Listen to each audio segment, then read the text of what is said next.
அப்புறம் ஃப்ரெண்ட்ஸ் சர்ச்சுக்குள்ளே போயிட்டு வந்ததுக்கப்புறம் பார்த்திங்கன்னா மனசுக்குள்ளே வந்து சில பாரங்கள் வந்து குறைஞ்ச மாதிரி இருந்தது. என்னென்னு தெரியல, என்ன தான் நம்ம சுற்றி பார்த்துட்டு வெளியில் நம்ம மனக்கவலை மறைக்கிறனாலும் அது மனசுக்குள்ளே ஏதோ ஒரு பாரம் இருந்துகிட்டு இருந்த மாதிரி இருந்தது. அப்புறம் உள்ள சர்ச்சுக்குள்ளே போய் நாங்கள் ப்ரேயர் பண்ணிட்டு வந்ததுக்கப்புறம் கொஞ்சம் மனசு லேசான மாதிரி இருந்தது. அதாவது 10 கிலோ வெயிட் சுமக்கிறவங்க வந்து ஒரு 2 கிலோ வெயிட் சுமந்தா எப்படி இருக்கும், அந்த அளவுக்கு மனசு கொஞ்சம் லேசாக இருந்தது. கடவுள்கிட்ட எல்லாத்தையுமே முறையிட்டுட்டு ப்ரேயர் பண்ணிவிட்டு வெளியில் வந்தோன்னு பார்த்திங்கன்னா அங்கேருந்து அங்கே நல்லா வீடியோ எடுக்கிற மாதிரி சில இடங்கள்லாம் இருந்தது. அதெல்லாம் அதாவது மரம் கிடையாது, ஆனால் மரக்கட்டை கிடையாது, சிமெண்ட்லேயே வந்து மரக்கட்டை மாதிரி அந்த மாதிரி பண்ணி வச்சுருந்தாங்க. அதெல்லாம் அந்த குட்டி குட்டியாக தெரியுது பாருங்கள், அதுதான். அதுக்குள்ளே வந்து ஜீசஸ் பிறந்ததுலேருந்து வளர்ந்த அந்த கதைகளான படங்கள்லாம் இருந்துச்சு. அதெல்லாம் வீடியோ எடுத்து எங்களுக்கு வந்து அடுத்தடுத்து நிறைய உங்கள்கிட்ட கிளியராக காட்ட முடியல, ஏன்னா எங்களுக்கு டைம் ஆகும். அதனாலங்கிறத நான் சும்மா மேலோட்டமாக காட்டுறேன். ஒவ்வொன்றும் நான் கிளியராக வீடியோ எடுத்து போடணும் அப்படின்னா ரொம்ப டைம் ஆகிட்டுருங்க. ஏன்னா சர்ச்சுக்கே நாங்கள் ரொம்ப கொஞ்சம் லேட் பண்ணிட்டோம். அதனால் வந்து நிறைய கிளியராக வீடியோ எடுக்க முடியல. அப்புறம் பார்த்திங்கன்னா தூரத்தில் வந்து ஒரு ஏசப்பா சிலுவையில் அரிஞ்சு தொங்கின மணிக்கு இருந்தது. அது வந்து ஏசுநாதர் பாடுபட்ட சுருவன்னு சொல்லுவாங்க. ஆர்சிக்காரங்களுக்கு எல்லாமே தெரியும், ஆர்சிக்காரங்களை கிறிஸ்டின்காரங்க எல்லாத்துக்குமே தெரியும். எனக்கு அங்கே போய் கொஞ்சம் நேரம் ப்ரேயர் பண்ணணும்னு ஆசைப்படுறேன். அங்கே போய் கொஞ்சம் நேரம் ப்ரேயர் பண்ணிவிட்டு அங்கேருந்து சில ஃபோட்டோஸ்லாம் எடுத்தோம். நானும் எங்கள் வீட்டுக்காரும் சேர்ந்து ஃபோட்டோஸ் வீடியோஸ்லாம் எடுத்தோம். என் பொண்ணு எதுலேயுமே வரமாட்டேன்னு சொல்லிட்டா, அவள் தான் வீடியோ எடுத்துகிட்டு இருந்தா. உங்களுக்கு அதை நான் க்ளோஸ்அப்பில் காட்டுறேன் பாருங்கள். இந்த சுரூபம் தான் அங்கே இருந்தது. அது பக்கத்தில் போய் நானும் எங்கள் வீட்டுக்காரும் ஃபோட்டோ எடுத்தோம். ஏதோ ஃபங்க்ஷன் நடத்தியிருப்பாங்க போல இருக்குது. அது செட்டெல்லாம் பிரித்து அங்கங்கே ஆணி அது இதுன்னு கிடந்தது. செட்டெல்லாம் பிரிச்சுக்கிட்டு இருந்தாங்க. என்ன ஃபங்க்ஷன் நடந்ததுன்னு தெரியல, பிரித்து அங்கங்கே குப்பையாக கிடந்தது.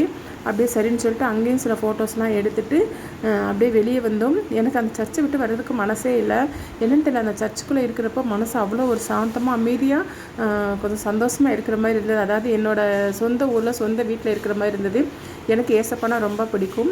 நான் சின்ன வயதுலேருந்தே வந்து நான் சர்ச்சில் நான் சண்டே மறக்காமல் ப்ரேயருக்கு போயிடுவேன். இன்னும் கூட எனக்கும் சிஸ்டர்ஸ் ஃபாதர்ஸ்க்கும் ஒரு கான்டாக்ட் இருக்குது. எங்கள் வீட்டுக்கு நிறைய சிஸ்டர் ஃபாதர்ஸ்லாம் வருவாங்க. அந்தளவுக்கு வந்து நான் ஒரு வெறியாக இருப்பேன். இப்போ மேரேஜ் ஆனதுக்கப்புறம் எங்கள் வீட்டுக்காரர் ஹிந்துவாங்காட்டி சரி, அவங்க நம்ம என்ன தான் இதாக இருந்தால் கூட நம்ம கல்யாணத்துக்கு அப்புறம் வீட்டுக்காரர் அவங்க இதை தான் நடைமுறைப்படுத்தணும் அப்படிங்கிறதுக்காண்டி சரின்னு சொல்லிட்டு நான் ஹிந்துவாக மாறி இருக்கிறேன். நம்ம வீடியோவை தொடர்ந்து பார்க்குறவங்களுக்கு தெரியும், நான் கிறிஸ்டின்கிறத நிறையா வீடியோஸில் நான் போட்டிருப்பேன். அப்புறம் வந்து பார்த்திங்கன்னா கேண்டில் வாங்கிட்டு போனோம். அதை வந்து ஒரு இடத்துல வந்து ஏற்றி மனசார சாமி கும்பிட்டேன். இந்த கேண்டில் ஊழுகிற மாதிரி என்னோடய மனபாரங்கள் கஷ்டங்கள் எல்லாம் உருகி ஒன்றும் இல்லாமல் போகணும் அப்படின்னு சொல்லிட்டு வேண்டிட்டோம். அப்புறம் பார்த்திங்கன்னா ஒரு சாந்தமான ஒரு அமைதியான ஒரு இடம் இருந்தது. இது பக்கத்தில் பார்த்திங்கன்னா ஒரு கல்லறை இருந்தது. அதாவது அங்கே வந்து இறந்தவங்களெல்லாம் அங்கேயே வச்சு கல்லறையில் வச்சு முக்கியமான நபர்கள் மட்டும் நினைக்கிறேன், நிறைய கல்லறையில் ஒரு 50 கல்லறை கிட்ட இருந்துச்சு. அதை போய் கொஞ்சம் ஃபோட்டோ எடுத்தோம். முக்கியமானவங்கள மட்டும் ஒருவேளை அந்த சர்ச்சில் இருந்த ஃபாதர் சிஸ்டராக என்னன்னு தெரியல, அது அங்கே கல்லறை தோட்டம் மாதிரி வச்சுருந்தாங்க. அதையும் ஃபோட்டோ எடுத்துகிட்டு அப்புறம் பார்த்திங்கன்னா சைலன்ஸ் இடம்னு சொல்லிட்டு ஒன்று உள்ளே இருந்துச்சு.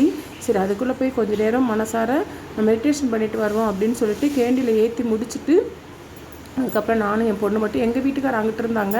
நீங்கள் போயிட்டு வாங்க, நான் இங்கே இருக்கிறேன் அப்படின்னு சொல்லிட்டு அதுக்குள்ளேயே வந்து ஜெபமாலை அது இதுன்னு சுற்றி பார்க்குறவங்களுக்கு அதுக்குள்ளே இருந்தாங்க.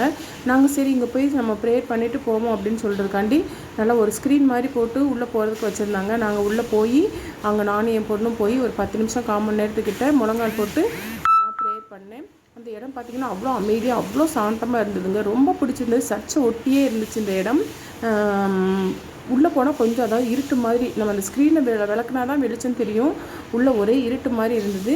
அப்படியே உள்ளே போய் பார்த்திங்கன்னா கொஞ்சம் நேரம் உட்காந்து நாங்களும் ப்ரேயர் பண்ணிவிட்டு அங்கே உள்ள ஒரு மாதா சுருவம்லாம் இருந்துச்சு, கும்பிட்டுட்டு வந்தோம். ஓகே ஃப்ரெண்ட்ஸ், அடுத்து நாங்கள் என்ன பண்ணுறோங்கிறத அடுத்த வீடியோவில் பார்க்கலாம் வாங்க.